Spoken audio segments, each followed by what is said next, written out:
Shalom, shalom, très cher, bien-aimés dans le Seigneur. Kimia na nkolo ezala na bino balingami kati na nkolo. Que le Seigneur Jésus-Christ bénisse chacun de vous abondamment. Tika ete kolo Yesu Kristo apambola moko na bino mingi koleka. Nous sommes là une fois de plus Tozali lisusu wana pour faire continuité sur notre marche pona kokoba na kotambola na biso to pe na litea na biso intitulé les discours sur Déborah. o ezali litea na koloba likolo na Déborah. Bien-aimés dans le Seigneur, aujourd'hui nous ne serons pas encore larges. Bongo balingami kati na nkolo lelo pena to kozala molai te na koloba na biso. Parce que notre souci et notre souhait, c'est que tous les enfants de Dieu bénéficient de la grâce de Dieu. O ete posa na biso zali ete bana nzambe nyonso babikela ngolu na nzambe. Nous allons prier. Tokobondela. Seigneur Jésus notre roi, Kolo Yesu nkumu na biso. nous te rendons gloire et nous te bénissons parce que tu mérites louange et adoration. Tozongiseli nkembo po ete yo bongi na nkembo pe masanjoli. C'est toi qui nous aimes et qui nous fortifie dans ces services. Yondo lingaka biso po zali kopesa biso makasi na mosala oyo. Tu appelles cela les divins services. Yo zali kobenga ngo mosala na nzambe. Et tu nous appelles à être fidèles à ces divins services et constants. Pe ozali kobenga biso na kozala na bopoto ngono na mosala oyo ya bonzambe pe koyika mpiko. Raison pour laquelle inspire-nous les paroles et les mots qui conviendront pour ton peuple. Yango tosengi ete opemela biso ba maloba oyo esengeli po na koloba na libota na yo. Parle à ton peuple dans ces derniers temps, c'est toi qui leur enseigne. Yo lobela libota no po ete na tango asuka oyo ndo zali koteya bango. Nous menaçons toute puissance des pensées humaines ou soit des pensées diaboliques qui sont loin de nous au nom de Jésus-Christ. Tozali kotelemela ba makanisi nyonso ya zabolo ya bomoto ezala musika na biso na kombo na Yesu Kristo. Nous venons de prier, nous disons Amen. Oti kobondela pe tolobi amen. Précieux frères et sœurs, balingami ya motuya kati na nkolo. Là où vous êtes partagé l'enseignement, bisika bozali bokabola penza lilakisi oyo, parce que ça sera pour édifier quelqu'un. Po ete yango ekozala mpona kolendisa moto moko. Dieu vous bénisse abondamment. Nzambe apambola bino mingi. Oui, nous lisons les Écritures sans pour autant tarder. Iyo tokotanga makomi zanga kozela. Nous sommes dans les livres des juges. Tozwami bongo na buku na bazuzi. Nous prenons Juges chapitre 4 toujours. Tozwi bongo buku na zuzi mokapo na minei. Et nous lisons le verset 4. Tozali kotanga nzela moke na minei. Dans ces temps-là, Déborah, prophétesse, femme de Lapidote, bongo na eleko wana Déborah ozalaki mosakola mwasi, azalaki mwasi ya Lapidote, était juge en Israël. azalaki zuzi na Isalele. Elle siégeait sous les palmiers de Déborah, ezalaki kofanda na se na nzeta mbila ya Déborah, entre Rama et Bethel, katikati na mboka to pe ngumba ya Rama pe na Bethel, dans la montagne d'Éphraïm. kuna na ngomba ya Ephraïm. Et les enfants d'Israël montaient vers elle pour être jugés. Pe bana na Isalele bazalaki kokende pai na ye Déborah po ete basambisama. Nous ajoutons une autre écriture rapidement. Tobakisi likomi mosusu na lombango. Nous sommes dans le livre de 2 Corinthiens chapitre 13. Tozwami bongo na buka mibale ya Bakorinto mokapo na zomi na misato. Écoutez ce qui est écrit. Boyoka ekomami kuna. Nous commençons à partir du verset 8e. Tobandi bongo na nzela moke ya mwambe. Car nous n'avons pas de puissance contre la vérité. Po ete tozali te na nguya moko ezali kotelemela solo. Nous n'en avons que pour la vérité. Kasi tozali na yango po na solo to pe kolongisa to pe kodefendre solo. Nous nous réjouissons lorsque nous sommes faibles, Biso tozali kosepela tango tozalaka na botaou, tandis que vous êtes forts. na bongo ete bino boza makasi. Et ce que nous demandons dans nos prières, Kasi o biso tozali kosenga na balosambo na biso, c'est votre perfectionnement. ezali nde bokoki na bino be. C'est pourquoi j'écris ces choses étant absent, afin que présent, je n'ai pas à user des rigueurs. Nazali yango tina nazali kokoma makambo lokola nazali te, po ete na kozalaka na bino elongo naleka te na kotalisa makambo makasi mingi. Selon l'autorité que le Seigneur m'a donnée pour l'édification et non pour la destruction. Kolandisama nguya to pe pifo oyo nkola apesi ngai po ete ezala mpona botongami kasi te mpona kobebisama. Et Dieu vous bénisse abondamment. tika ete nzambe apambola bino mingi koleka. Frères, sœurs, nous allons faire une récapitulation sur ce qu'on a eu à parler la fois passée. Ndeko mobali mpe mwasi tokosepela kozongela makambo moke oyo tolobelaki mbala eleki. Parce que le frère Paul, po ete ndeko mobali Polo dans Philippiens chapitre 3, versets 1 à 3, na buku na bafilipo mokapo na misato nzela moke ya liboso kino na misato il dira ce qui suit. azali koloba makambo oyo. Nous lisons rapidement. Totangi yango na lombango. C'est très important ces choses. Ezali penza na motuya mingi makambo oyo. Au reste, mes frères, réjouissez-vous dans le Seigneur. Je ne me lasse point de vous écrire les mêmes choses. Na oyo etikali bandeko nanga mibali bosepela kati na nkolo mpe na kolemba te kokomela bino makambo moko oyo. Et pour vous, cela est salutaire. Mpe mpo na bino yango ezali makambo ya lobiko. Je vais ajouter notre écriture rapidement. Na kobakisa likomi moko na lombango. 2 Pierre, buku ya mibale ya Petelo chapitre 1. mokapo na liboso. Et nous allons prendre le verset 12. Kasi tokozwa nzela moke na zomi na mibale. Pierre nous exhorte en disant ceci. Petelo azali kolingisa biso na koloba. Voilà pourquoi je prendrai soin de vous rappeler ces choses, bien que vous le sachiez. Tala tina na komisalela makasi ya kokanisisela bino makambo ata ko bino boyebi yango. Et que vous soyez affermis dans la vérité présente. Na tina ete bino bokembisa makati na solo oyo epesameli bino. Et je regarde comme un devoir, aussi longtemps que je suis dans cette tente, de vous tenir en éveil par des avertissements. Yango nazali komona yango lokola mokumbu epesameli ngai po ete nalamusa bino na ntango nyonso nga nazali na nzoto. Ça veut dire que pour ces choses, il est censé de se rappeler maintes fois, frères et sœurs. Na yango tina pona makambo yango esengelami ete babandelaka yango ntango nyonso. Lorsqu'on vous rappelle, c'est pour que vous soyez affermis. Ntango bazali kobandisela bino makambo ezali po ete bokembisama. C'est pour que vous soyez avertis. Ezali po ete bakebisa bino likambo ezali koya. Et un prédicateur doit se sentir dans le devoir de rappeler aux enfants de Dieu le même chose. Bongo motei esengeli amikutama pe na kati na mokumba ya kobandilisaka bana nzambe makambo C'est moko. pourquoi Israël est dans la marche. Na yango tina Israeli na kotambola na bango. Parce qu'après avoir mangé l'agneau, Sima na bango kolia mwana na mpate. qui est l'image de l'œuvre de la croix. Po ezali elilingi ya mosala na ekulusu. Lorsque vous voyez Israël manger l'agneau, il commence la marche. Pe soki bomoni Israeli kolia mwana na mpate pe kobanda kotambola. Cette marche de 40 ans. Bongo mobembo oyo ya mibu tuku minei. Jusqu'à ce qu'ils vont arriver dans la terre des Canaan, qui est l'image aussi des milléniaux, comme aussi de l'éternité. Kino tango bakokoma na mabele na kanana oyo ezali elembo ya bamibu koto moko to pe ya seko na seko. Que Dieu bénisse abondamment. Ça va pambola bino mingi koleka. Nous saluons le frère Freddy Batikalaki, Topesi mbote na ndeko Freddy Batikalaki. qui est aussi homme de Dieu prédicateur. Ozali pe mosali na nzambe motei. Nous saluons le bien-aimé Jude qui nous suit aussi, Ozali pe kopesa mbote na molinga mi Jude oyo azali kolanda biso. ainsi que tous les bien-aimés qui nous suivent. Que Dieu vous bénisse abondamment. Pe na balinga mi nyonso bazali kolanda biso nzambe apambola bino mingi. Dans le désert, Dieu donna à Israël la manne qu'il mangera à peu près 40 années. Bongo kati na esobe to pe na uma kola kopesa na Israeli mana oyo bakolia na bamibu tuku minei. La répétition est salutaire, frère. Bongo kobandela makambo ezalaka mpona lobiko ndeko. Maintenant, le jour où Israël a tenté de manifester la fatigue, où il s'était enlacé de manger la même manne, Bongo mokolo Israeli amekaki kotalisa ete ya baye na ye to pe alembi kolia mana. il a désiré manger autre chose. Ye asepelaki bali eloko mosusu. Le Seigneur l'avait frappé. Kolo abetaki bango. Lisons cette écriture rapidement. Totanga likomi wana na lombango. Nous sommes dans le livre des Nombres, Tozwami bongo na buku ya mituya chapitre 21.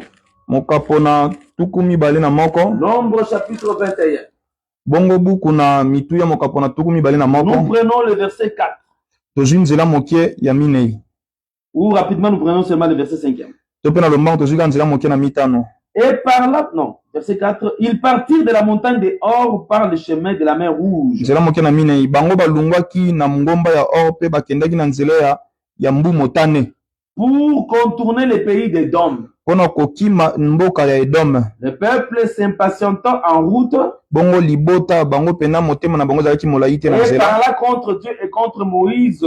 Pe balobelaki mabe na Nzambe pe na Mose. Pourquoi nous avez-vous fait monter hors d'Égypte? Pona nini bolongolaki biso libanda na Ejipito. Pour que nous mourions dans ce désert. po ete biso tokufa kati na esobe to mpe na uma oyo car il n'y a point de pain po ete lipa ezali te et il n'y a point d'eau. mpe mai ezali te Et notre âme est dégoûtée de cette misérable nourriture. mpe molema na biso elembi na bilei oyo ya pasi ya mabe. Alors l'Éternel envoya contre le peuple des serpents brûlants.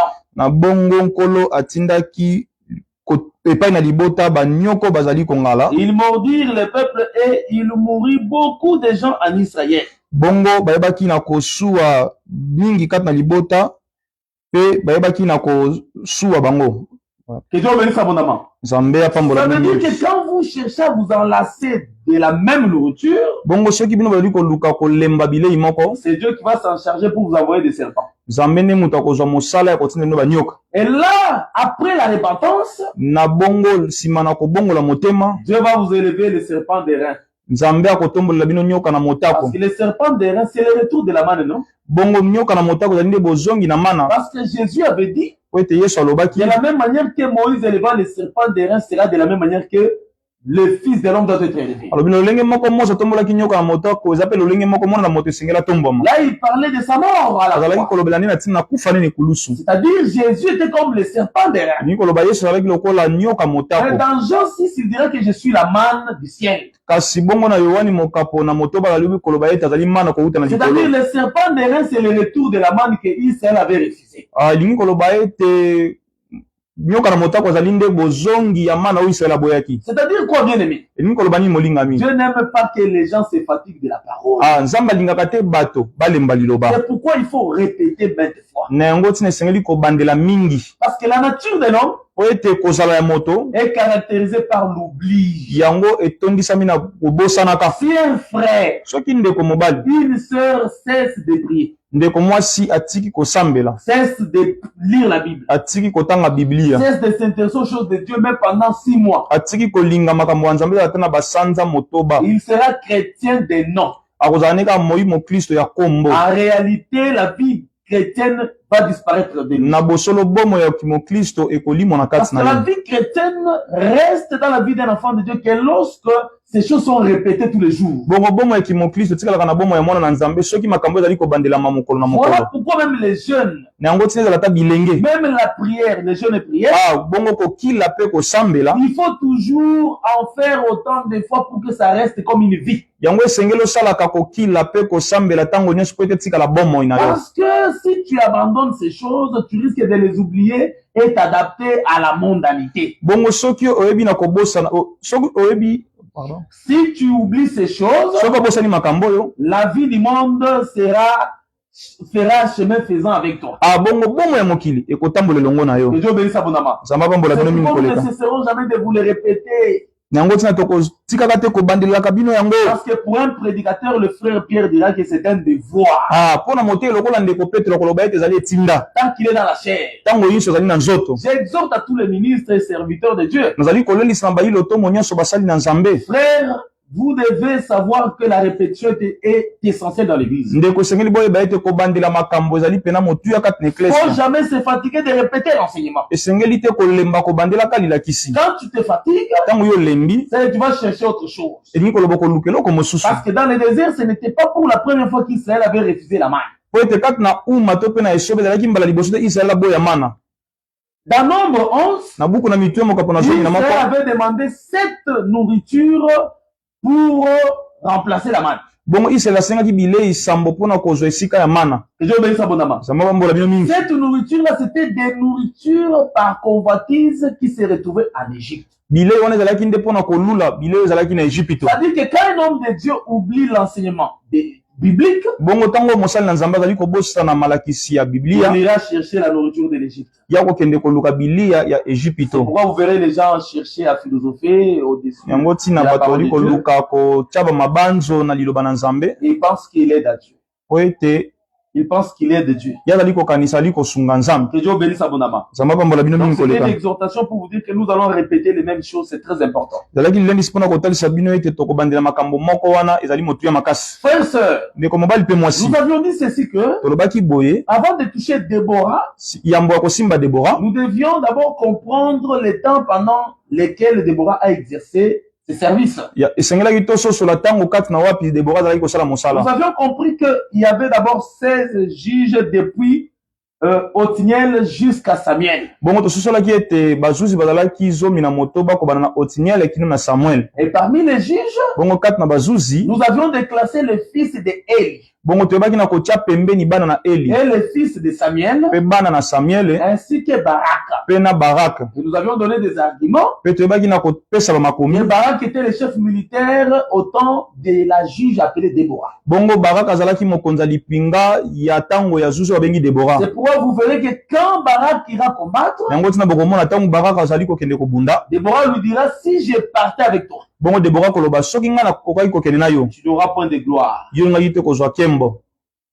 C'est que la gloire va retourner à Déborah. Bongo kembo ekozonga epai na Debora. Et le jour où Déborah avait vaincu, Bongo mokolo wapi Debora alongaki, elle avait dit que Dieu lui avait donné la victoire. alobaki ete Nzambe apesaki elonga. Et Dieu bénisse abondamment. Sama pambola bino mingi koleka. Et ça, Juge chapitre 5, le verset 13. Yango nde buku na bazuzi mokapo na mitano nzela moke na zomi na misato. Avant cela, on peut prendre aussi Juge 4, Yambo na yango tokoki kozwa pe buku na bazuzi mokapo na minei, les versets 8 à 9. nzela mokie na mwambe kino na libwa. Barak lui dit, Baraka ayebisi na si ye, tu viens avec moi, j'irai. soki okoya elongo na ngai, ngai nakokende. Mais si tu ne viens pas avec moi, je n'irai pas. Kasi soki okoya elongo na ngai te, ngai pe nakokende te. Elle répondit, j'irai bien avec toi. Ayanoli ete nakokende bongo na yo. Mais tu n'auras point de gloire sur la voie où tu marches. Yo kozala na kembo te na nzela ozali kotambola. Car l'Éternel livrera Sisera entre les mains d'une femme. Po ete Yawe akokaba Sisera na maboko ya mwasi. Déborah s'éleva et elle se rendit avec Baraka à Kedesh. Bongo Debora telemaki pa kendaki elongo na Baraka kuna na Kedesh. Juge 5, le verset 13. Zuzi mokapo na mitano nzela moke na zomi na misato. Alors, un reste du peuple triompha des puissants. Na bongo ndambo o etikalaki na libota balongaki bato na nguya. L'Éternel me donna la victoire sur les héros. Bongo Yawe apesaki nga elonga likolo na bingambe. C'est-à-dire, Ni koloba la victoire que Barak avait remportée était reportée sur Déborah. elonga o Baraka ayebaki na kozwa yango ezongaki likolo na Debora. Parce que ceci, vous allez le voir aussi un jour dans la vie de David. Eloko bokomona ngo pe mokolo moko na bomo ya Dawidi. Le jour où Joab était parti prendre Rabat. Mokolo wapi Joab akendaki kozwa Raba. Lorsqu'il est parti assiéger Rabat, Donc akendaki epai na Raba. vous allez prendre 2 Samuel chapitre 12. Bokozwa buku mibale ya Samuel mokapo na zomi na mibale. Je commence à partir du verset 26. Nakobanda nzela moke na tuku mibale na motoba. Joab qui assiégeait Rabat des fils d'Amon Bongo Joab oyo akonzaki Raba ya bana na Amon. s'empara de la ville royale Bongo azwaki ngumba ya bokonzi ya mokonzi. et envoya des messagers à David pour lui dire: Pe atindaki bamemisango na Dawidi mpona koyebisa na Dawidi. j'ai attaqué Rabat et je me suis déjà emparé de la ville des eaux. Bongo ngai nayebi na kobundisa Raba pe nayebi na kozwa engumba ya bamai. Rassemble maintenant les restes du peuple, Bongo yo sangisa ndambo ya libota etikali. campe près de la ville et prends là de peur que Bongo tia molako penepene na engumba pe zwa yango na kobanga ete je ne la prenne moi-même et que la gloire ne m'en soit attribuée. na kobanga ete ngai moko nazwa engumba yango pe nkembo epesamela nde ngai. David rassembla tout le peuple et marcha sur Rabat. Il attaqua et ça rendu maître. Bongo Dawidi ayebaki na kosangisa libota nyonso pe atambolaki likolo na Raba pe ayebaki na kokonza yango. Joab comme chef militaire Bongo Joab lokola mokonzi ya lipinga ne voulait pas récupérer la gloire du roi. alingaki te kozwa nkembo ya mokonzi. C'est ainsi que quand David est venu récupérer Rabat, la gloire est retournée vers David. Na yango tina ntango Dawidi ayebaki na kozwa Raba pe nkembo ezongaki epai na nkumu De Dawidi. la même manière que Sisera est parti avec Déborah, Lolenge moko Sisera ayebaki na kokenda Debora. Déborah lui dira que si je partais avec toi, sache que la gloire me reviendra. Ayebisaki ete soki nakei elongo nayeba ete nkembo ekozongela ngai. Ce qui prouve à suffisance que Sisera n'était pas le dominateur à cette époque-là. Olingi koloba ete Sisera azalaki te moto ayaki kokonza na eleko wana.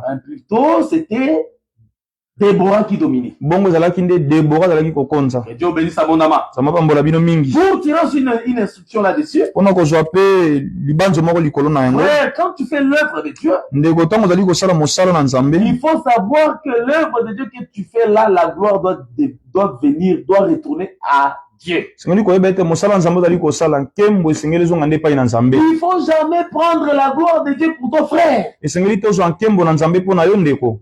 Vous savez les ministères ou les dons que Dieu fait à ses enfants, Bongo boyebi ete loto moto mpe likabo Nzambe asalaka na bana na il ye. faut toujours avoir la pensée de distinguer entre ministère qui est en toi et toi-même. Bongo ekosala bokeseni kati na loto mo ezali na kati na yo mpe na yo. Parce que toi, Po ete yo tu n'es pas égal à ton ministère. okokani te na loto mo na yo. Non, Te le ministère c'est Dieu en toi. loto mo ezali nde Nzambe na kati na C'est yo. le service de Dieu en toi pour le peuple de Dieu. Ezali nde mosala na Nzambe na kati na yo mpo na libota na Nzambe. Le ministère est toujours fort. Bongo loto mo yango ezalaka kaka Mais makasi. toi, Kasi yo tu es sujet aussi à des faiblesses. yo mpo bengami na kotalisa mpe babotau. Lisons d'abord une écriture rapidement. Totanga na likomi moko na Nous lombangu. sommes dans Éphésiens chapitre 3. Tozwami bongo na buku na baefeso mokapo na Nous misato. prenons le verset 21. Tozwi bongo nzela moke na tuku mibale na moko. À lui soit la gloire dans l'Église Bongo epai na ye nde nkembo epesama kati na et eklesia en Jésus-Christ mpe kati na Yesu Kristo dans toutes les générations au siècle des siècles. Amen. na babikeke nyonso mpe na bambula na ntango nyonso ezala bongo. Dans l'Église de Christ, toute la gloire doit revenir à Dieu.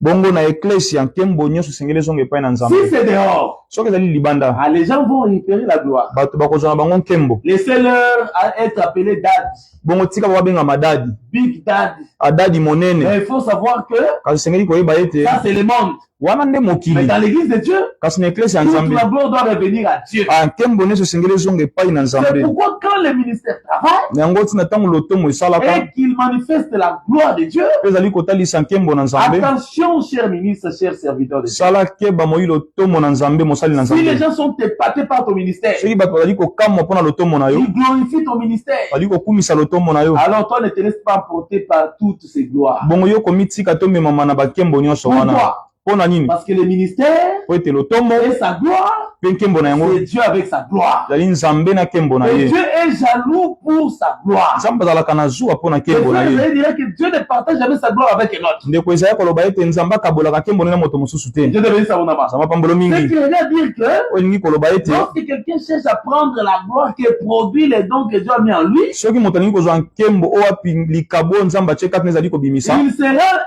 ennemi de Dieu. ya kozala monguna na Nzambe. C'est-à-dire, il sera ennemi du don que Dieu a posé en lui parce que le don, c'est Dieu dans l'homme. Ya kozala monguna ya likabo Nzambe atie na kati na po ete likabo na kati na moto ezali nde C'est Nzambe. pourquoi nous devons être animés par l'esprit de l'humilité. Na yango tina esengeli totindikama na molimo ya komikitisa. Que Dieu devienne abondamment. Nzambe apambolo mingi Il faut koleka. être très prudent avec le ministère. Esengeli mpena kozala na bokebi na lotomo. Oui, frères et sœurs, Iyo ndeko mobali mpe nous mwasi. évoluons. Tozali kokoba. Donc, nous avions donné tous ces exemples pour dire qu'il y avait 16 juges. Bon, topesaki bandakisa nyonso mpona kotalisa ete bazuzi bazalaki zomi na Nous moto. avions utilisé 1 Samuel 12, verset 11. Tosalelaki Samuel liboso mokapo na zomi na mibale. Samuel avait subdivisé tous les juges en 4 juges. Bongo Samuel ayebaki na kokabola bazuzi nyonso na bazuzi minei. Il a parlé de Jephthé, Alobaki na ntina Yefte, il a parlé de Gédéon, alobaki na ntina Gedeon, il a parlé de Bédan, alobaki na ntina Bedan, il a parlé aussi de lui-même Samson. Et Et Samuel. alobaki na ntina na ye moko Samuel. Ce qui revient à dire que Oyo elingi koloba ete Samuel était prophète. Samuel ayaki Il mosakoli. ne faisait jamais rien pour faire. Asalaki eloko moko te na pamba Il boye. était prophète. Azalaki mosakoli. C'est pourquoi je t'avais dit Na que yango ntina nayebisaki yo ete juge dans la Bible signifie tout simplement parole. bongo zuzi to mpe kosambisa na Biblia elingi koloba liloba. On avait utilisé Jean chapitre 12, Bongo tosalelaki buku na Yohane mokapo na zomi na mibale. le verset 45 à 50. Nzela moke na tuku minei na mitano kino na tuku mitano. Jésus avait dit que si quelqu'un ne reçoit pas ma parole, Yesu alobaki ete soki moto yambi liloba na ngai te, cette parole que je l'enseigne, bongo liloba oyo nazali koteya ye, cette parole qu'il a rejetée, bongo liloba oyo abwakisi sera son juge. ekozala nde zuzi na ye. C'est que la parole signifie juge. Alingi koloba liloba yango ezali zuzi. Je te bénisse abondamment. Nzambe apambolo mingi C'est koleka. par là qu'on avait pris notre Na culture. yango tina tozalaki likomi mosusu. On avait fait voir que Totalisaki ete tous les gens qui ont travaillé avec l'Éternel dans l'Ancienne Alliance. bongo bayi nyonso basalaki na Yawe na boyokani ya kala Dans Hébreux chapitre na 11, buku na Bible mokapo na zomi na moko on les appelle comme les anciens, babengi bango lokola bampaka qui est agréable à Dieu à cause de la foi. oyo bazalaki kosepelisa Nzambe mpona kondima na bango. Toutes ces personnes-là, Bato nyonso wana arrivées dans Hébreux 12, verset 1,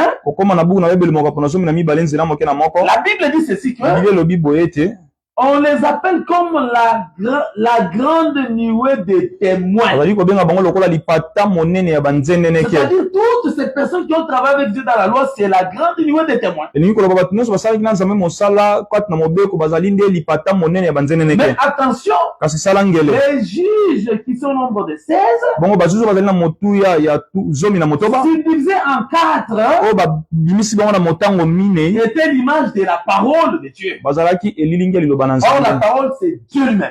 Nzoka liloba ezali Nzambe ye Parce qu'au moko commencement était la parole, po ete na ebandeli ezalaki la liloba parole était avec Dieu et la parole était Dieu. liloba ezalaki longo na Nzambe mpe liloba ezalaki C'est Nzambe. pourquoi nous nous étions dit ceci. Yango tina tomilobelaki boye Que manifeste la nuée. nini nde etalisaka nini lipata La nuée manifeste l'eau. lipata yango ebimisaka mai. Or, les frères Esaïe, Nzoka nde ndeko mobali dans Esai Esaïe 55, le verset 10 à 12, na buku na Esai mokapo na tuku mitano na mitano nzela moke na zomi na il mibale appelle la pluie comme la parole. azali kobenga mvula lokola liloba. C'est-à-dire, elingi koloba ceux qui travaillaient dans tous les prophètes, baye nyonso bazali kosala kati na basakoli ce qui manifestait tous les prophètes, oyo nyonso basakoli bazali kotalisa c'est la parole. ezalaki nde Or, liloba. la parole, c'est les juges. Nzoka nde liloba yeye nde zuzi Est-ce que vous comprenez très bien? bazali kososola malamu Que Dieu vous bénisse. sama bambola bino C'est mingi. pourquoi nous nous étions servis d'une écriture. yango tina tozwaki likomi moko Nous allons déjà vers la chute, tozali kokende na kosukisa parce qu'aujourd'hui, on va vraiment s'efforcer de ne pas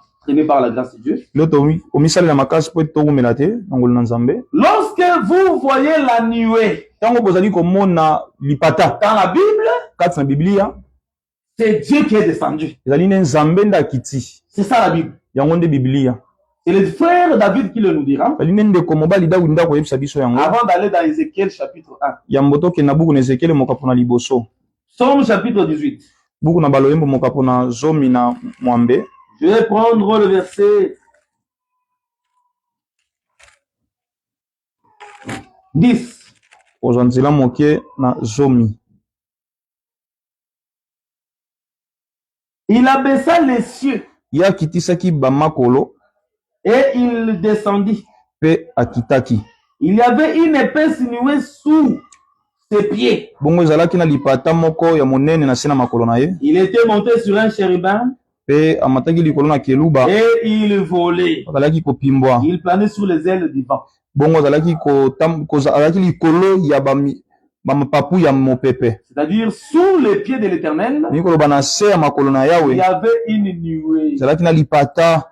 Et Dieu bénisse le frère Nathan. bongo Nzambe abambola ndeko mobali Nathan. Ça veut dire que la nuée, quand vous la voyez, la grosse nuée, quand vous la voyez, sachez que Dieu est descendu. elingi koloba soki bomoni lipata monene elingi koloba ete Nzambe akiti. Et Dieu bénisse abondamment. Nzambe abambola bino C'est mingi. pourquoi la présence de tous les prophètes, c'était en réalité la présence de Dieu. bongo kozalisama ya basakoli nyonso solo ezalaki nde kozalisama na Nzambe ye Maintenant, moko. que faire pour toutes les nuées sans eau? bongo nini esengeli kosala mpona bamapata nyonso ezangi bamai. Parce que dans la Bible, il y a des nuées aussi sans eau. po ete kati na Biblia eza mpe na bamapata oyo ezangi mai. Est-ce qu'il y a une nuée qui n'a pas de l'eau? C'est Dieu qui est descendu? bongo lipata oyo ezangi mai ezali nde Nzambe nde moto akiti Non, frère. te ndeko. Si vous allez voir quelqu'un donner un thème large et puissant, okomona moto ali kopesa mokonza moko ya molai mpe ya nguya. les crocodiles, bongo ngando quand ils passent dans les eaux, ntango alekanga na bamai ils laissent un chemin blanc comme les cheveux blancs. bongo atikaka nzela moko ya kongenga lokola suki ya pembe. C'est un beau thème. ezali nde mokonza kitoko. Mais kasi quand vous allez le suivre, ntango kolanda ye nuée sans eau. bongo lipata ezanga mai. C'est-à-dire, vous ne comprenez ni le début ni la fin. bozali kososola te ebandeli kino suka ya lilakisi. Amen. Vous suivez l'enseignement. Vraiment. À la fin, vous avez des mots de tête, il faut boire une cape. Vraiment. Bozali kolanda lilakisi na suka oki moto paso melata ibikap.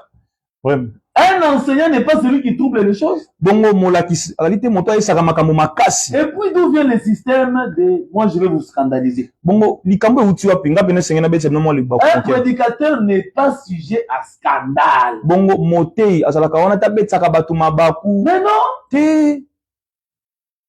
Et puis, il faut savoir que ce n'est pas dire que quand on dit assemblée des saints, c'est ça, il faut compliquer les choses. Non, frère. Sengeli koyeba ete soki balobi ezali lisanga basantre sengeli kotia makambo na mobulu te ndeko.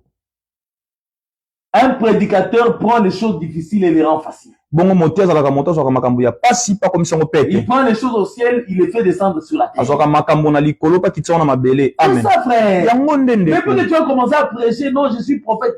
Toujours en haut, toujours en haut, toujours en haut. Amen. Non, c'est pas, on dirait pas. Banda côté, yo mosakolo te yaka ozalaka likolo pe amen. Oh, je suis docteur, je complique les choses. Non, c'est pas ça.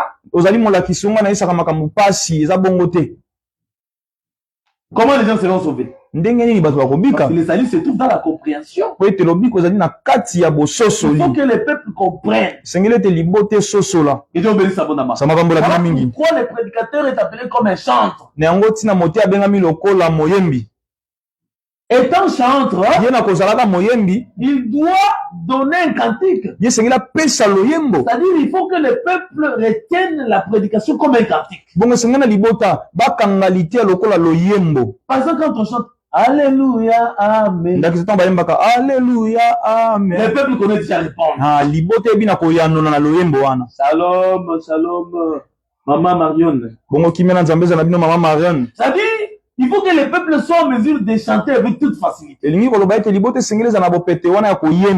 bénisse abondamment. Et répondre au cantique. Et c'est très important. Vous ne verrez jamais David quand il chante avec le peuple a des difficultés à répondre. Un prédicateur passe dans une église, il prêche. Si vous venez une semaine après, vous posez la question au peuple, ils vous diront qu'on n'a rien. Non, ça, ce n'est pas une bonne manière. Dieu bénisse abondamment. Il faut savoir aussi gérer les peuples, les nouveaux convertis. Il y a ceux-là qui sont animés de l'excès des ailes. C'est-à-dire, quand il est devant la chair, il veut parler de tout et compliquer le peuple. Non, frère. Vous faites fuir les nouveaux convertis, frère. Et Dieu bénisse. Dieu bénisse, c'est le docteur Jerry. C'est mon frère et un bon prédicateur aussi. Donc, quand vous voyez le ciel descendre, c'est la manifestation de la nuée. Bien-aimé Drummond, que Dieu te bénisse aussi. Il faut saluer les bien-aimés qui participe aussi à l'enseignement, c'est très important. C'est pourquoi vous allez voir que la grande nuée, c'est en réalité Dieu qui est descendu. Regardez maintenant chapitre 1,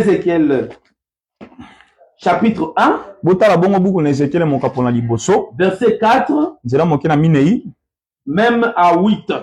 Je ne saurais pas les lire parce que ça va nous prendre beaucoup de temps. Nous sommes restés avec peu de temps. On nous fait voir qu'Ézéchiel avait vu une grosse nuée qui était semblable à une gerbe. Dans cette nuée-là, il y avait 4 êtres vivants. Dieu bénisse abondamment. Et chacun de ces êtres avait une face. Il y avait un qui avait la face du lion, l'autre la face du bœuf, l'autre la face de l'homme, l'autre la face de l'aigle. Et c'était des faces comme ça. Mais lorsque vous prenez le verset 16, vous descendez, on nous parle aussi des roues. C'est comme des pneus qui marchaient avec les 4 êtres vivants. Elles étaient au nombre de 4. Et c'était très important. On les appelait comme étant l'esprit des 4 êtres vivants. Mais ce que j'aime, c'est quoi? Lorsque vous regardez une roue, Vous allez voir à l'intérieur les 3 autres roues. bokomona na kati ya moyika moko miika misatu na kati na yango. Vous voyez très bien. Bali kososola malamu. En d'autres termes, quand vous êtes en face d'une roue, nelobele mosusu soko ozali liboso ya moyika moko vous allez voir, on dirait 4. na bosolo bokomona lokola minei. C'est-à-dire, vous voyez la première qui est la face dominante. Okomona ya liboso ali elongi openza li komona nanu mingi. Parce que les roues là représentaient les 4 êtres vivants. Po ete miika wana yaki kotalisa bijali minei na bomoi. Dieu bénisse.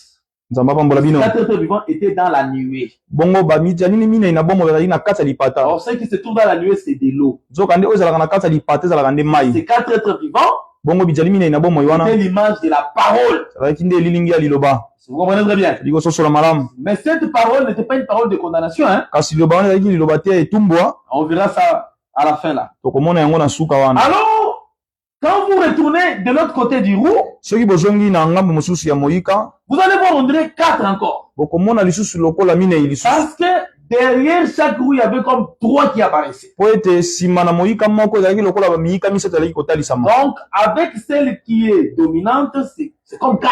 bongo na oyo ezali komona na mingi koleka ezali lokola miika minei. Donc, vous pouvez voir, on dirait nous avons 16 roues. bokomona lokola tozali na ba miika zomi na motoba. C'est obéi abondamment. Sama bambola no Parce que koleka. chaque roue représente 3 autres. Po ete moyika moko ezali kotalisa ba miika misato. C'est ça la représentation des 16 juges. yango nde kotalisama ya bazuzi zomi na motoba. Ce sont les 16 juges, yango nde bazuzi zomi na mais motoba. dont on a subdivisé en 4. kasi oyo kote wapi mosusu batalisi bango na biteni minei. Et pourquoi même Jacob yango tina yakobo pe avait aussi 4 femmes? alaki pe na basi minei. Les 4 femmes là, bongo basi minei wana signifiait tout simplement que Jacob linga kolobaka ete yakobo était comme l'Éternel avec les 4 êtres vivants. ayo koloba lokola yawe na bitali minei na bomoi. C'est au travers de ces 4 qu'il a manifesté les 12. bongo ezalaki nde na nzela na basi minei nde atalisaki bana zomi na Ou mibale encore les fondements. to pe moboku. Que Dieu bénisse abondamment. sama pambola bino Maintenant, mikoleka souvenez-nous très bien. kasi bona na biso na bokebi nyonso Parce que toutes ces choses-là po ete makambo nyonso wana étaient d'abord célestes. ezalaki nde na makambo ya likolo Mais sur la terre, kasi na mokili vous allez voir qu'il y avait Dieu donnant à Moïse le plan. bongo na mokili bokomona ete nzambe apesaki na Mose manaka. Je suis dans Exode chapitre 25, n'est-ce pas? tozali na buku ya bobimoka mpona tuku mibale na mitano Verset 1 à 8. nzela moke ya liboso kino na mwambe. Dieu dira à Moïse, tu me construiras un tabernacle. nzambe akoyebisa na Mose okotongela ngai mongombo. Voilà la manière dont tu en feras. tala lolenge yo kosala yango. Après cela, nsima na yango moi j'habiterai au milieu de vous. ngai nakofanda na katikati na bino. Vous comprenez très bien. bali kososola malamu. Mais il dira, prends Aaron et ses fils. akoloba ete zwa alona mpe bana na ye mibali. Aaron avait 4 fils. alona azalaki na bana mibali minei. Dieu dira, Aaron sera le sacrificateur et ses fils les souverains sacrificateurs et ses fils comme sacrificateurs. nzambe akoloba ete alona akozala lokola nganga nzambe monene mpe bana nde lokola banganga nzambe. Il y avait Nadab, Abihu, ezalaki na Nadabi mpe Abiyu, Itamar et Eliezer. Itama mpe Ce Eliezer. sont les 4 fils d'Aaron. ezali nde bana minei ya alona. Tout en sachant que tout ce que Moïse représentait sur la terre, nakoyebaka ete nyonso Mose azalaki kotalisa na mokili en réalité c'était une image de ce qui était réel dans le ciel. ezalaki nzoka nde elilingi ya makambo ezalaki solo na likolo. Ce qui est réel dans le ciel, c'est ce qu'on a vu dans Ézéchiel chapitre 1. oyo ezali solo na likolo ezali nde tomoni na buku na Ezekiel moko mpona liboso. Est-ce que vous comprenez très bien? ezali kososola malamu. Que Dieu bénisse. samapambola bino. Maintenant, vous allez remarquer que Aaron et ses fils bokomona malamu ete alona mpe bana na ye mibali représentaient les 4 êtres vivants. bango bazalaki kotalisa nde bijali na bomoi minei. C'est pourquoi vous verrez que Aaron et ses fils travaillaient dans les sanctuaires. bokomona ete alona mpe bana na ye bazalaki kosala nde na mosala kati na ema ya bosangani. D'ailleurs, le jour où ils furent consacrés dans Lévitique chapitre 8, nzoka na mokolo babulisaki bango na buku na balewi moka mpona mwambe. même Lévitique chapitre 9, rape na buku na balewi moka mpona libwa. vous allez prendre Lévitique chapitre 21. bokozwa bongo buku na balewi moka mpona tuku mibale na moko. Écoutez Lévitique 21. boka buku na balewi moka mpona tuku mibale na moko. Qu'est-ce qu'on nous dira? nini bazali koyebisa na biso kuna. Lévitique chapitre 21. buku na balewi moka mpona tuku mibale na moko. Nous prenons le verset 12e. tozwi nzela mokie na zomi na mibale. Il ne sortira point du sanctuaire, bongo ekobima te kuna na ema ya bokutani. c'est-à-dire Aaron, akobima te kuna na ema ya bokutani. et ne profanera point le sanctuaire de son Dieu.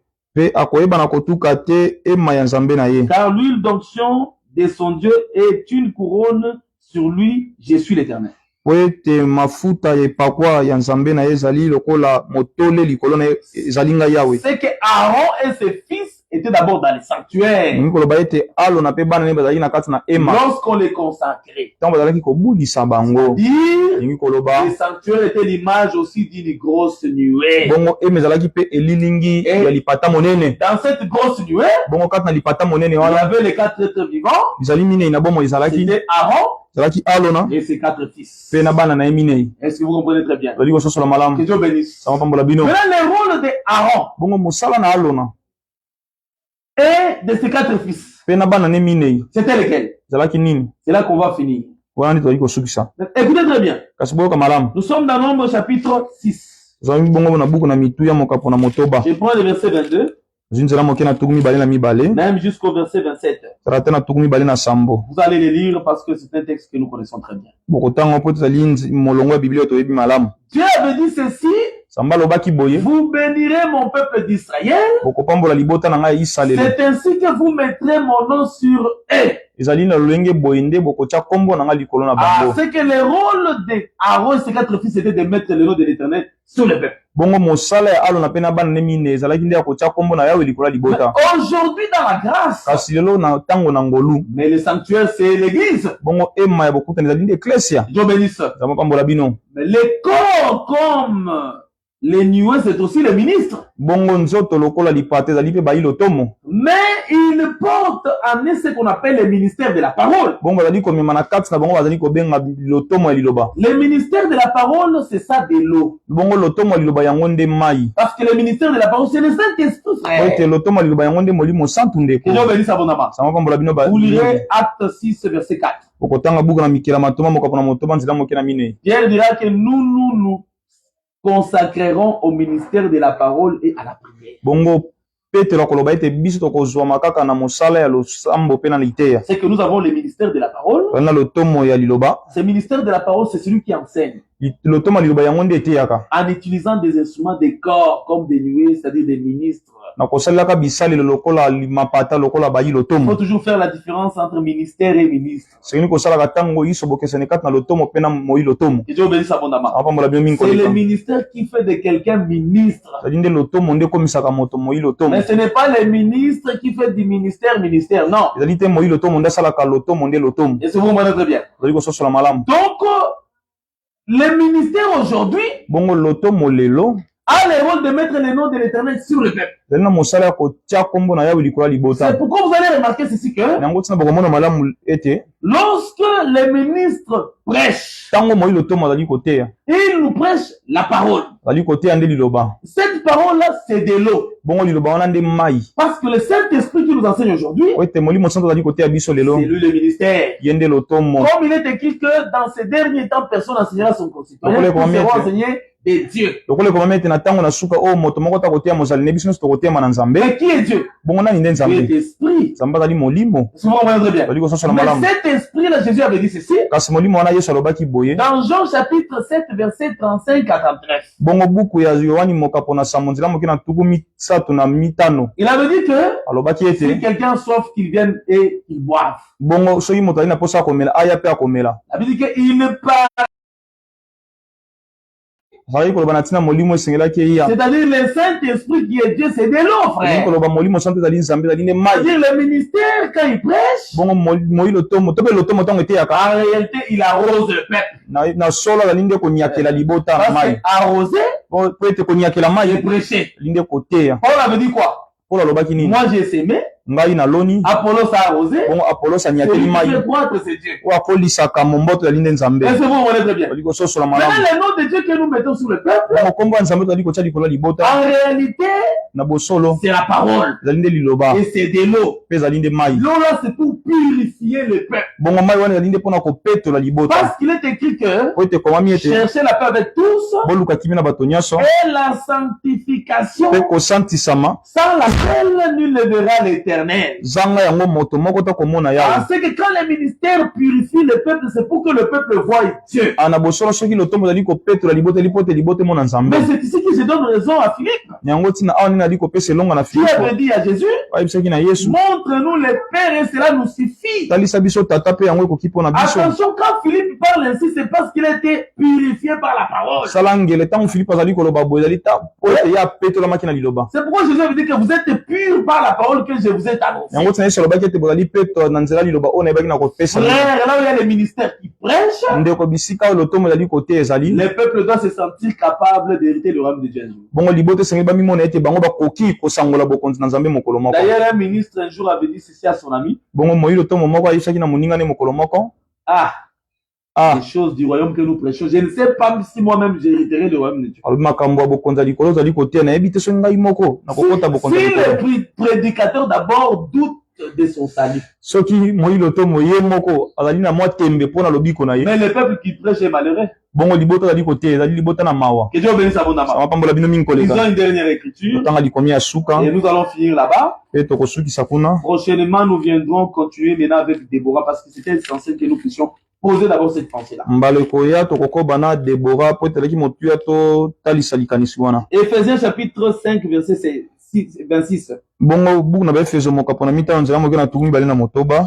Afin de la sanctifier en la purifiant et en la lavant par l'eau de la parole.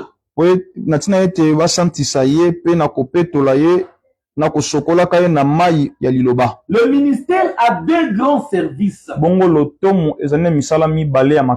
L'annonce de la parole et la prière. C'est pourquoi on a lu 2 Corinthiens chapitre 13 verset 8 à 10. Paul a dit ma prière c'est le perfectionnement des saints. Mais dans Éphésiens chapitre 4 verset 11 à 15, le ministère a pour rôle de perfectionner les saints. Et Dieu bénisse abondamment. Parce que les deux choses là, parole et prière, c'est aussi les deux deniers que les Samaritains avaient donné à l'autre pour garder la personne qui était frappée en cours de route.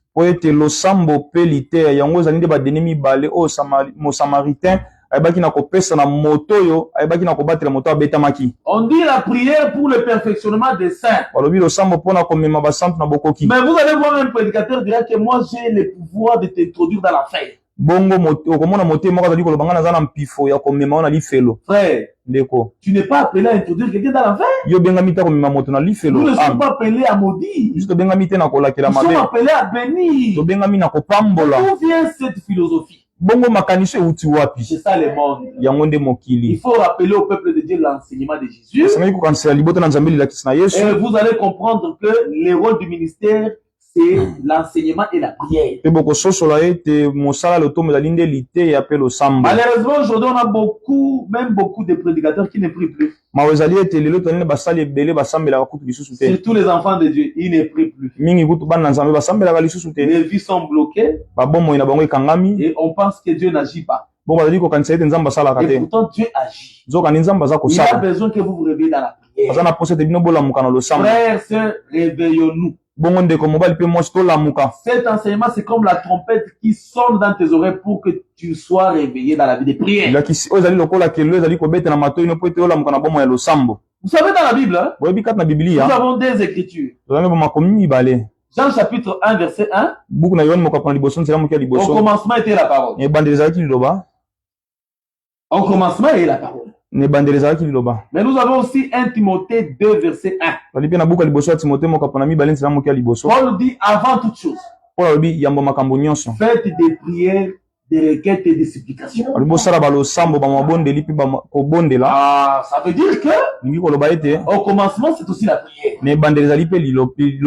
Frère, avant de lire, il faut aussi prier. Avant de manger, il faut aussi prier. Avant de faire toutes choses, il faut prier. Quelqu'un dira, pourquoi il faut prier? Parce que la prière, c'est la parole. La Bible dit prier sans cesse. Si tu oublies la prière, tes promesses aussi vont t'oublier. Amen. Que Dieu te bénisse. Pour aujourd'hui, on s'arrête là. Donc, on va se retrouver à la prochaine par la grâce de Dieu. Que Dieu bénisse abondamment.